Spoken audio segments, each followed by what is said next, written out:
Subscribe to our channel by clicking the subscribe button. Click the bell button and enjoy the latest uploads from our channel. Question number 19, 3 parts हैं. First one is what is the role of placenta in human females. Human females में placenta present होता है, उसका role बताना है क्या होता है.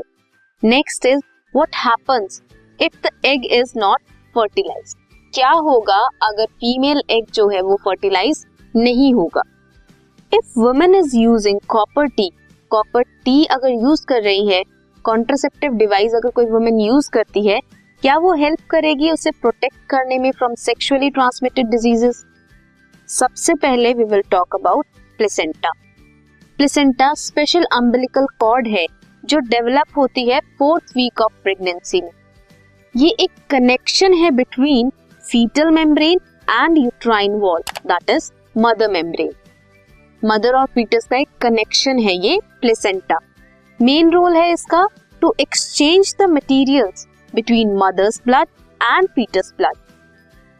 अब ब्लड से एक्सचेंज करते हैं मटेरियल, न्यूट्रिशन एक्सचेंज करेंगे, रेस्पिरेटरी एंड एक्सक्रीटरी ऑर्गन की तरह भी एक्ट करेगा, गैसेस एक्सचेंज करेंगे, जितना भी वेस्ट मटेरियल है वो भी एक्सचेंज करेंगे. फीटस से मदर में जाएगा through placenta.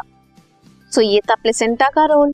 Now if egg की फर्टिलाइजेशन नहीं होगी तो क्या होगा. जो यूट्रस की इनर लाइनिंग है वो ब्रेक कर जाएगी and that will come out in the form of blood and mucus. ये जो फिनोमिना है जब यूट्रस की लाइनिंग शेड करेगी एंड बाहर आएगी in the form of blood and mucus, इसे कहते हैं मेंस्ट्रुएशन. नाउ कॉपर टी अगर कोई फीमेल यूज करती है as a contraceptive device, then question पूछा है क्या वो उसे सेक्सुअली ट्रांसमिटेड डिजीज से प्रिवेंट करेगा या नहीं. So the answer is no.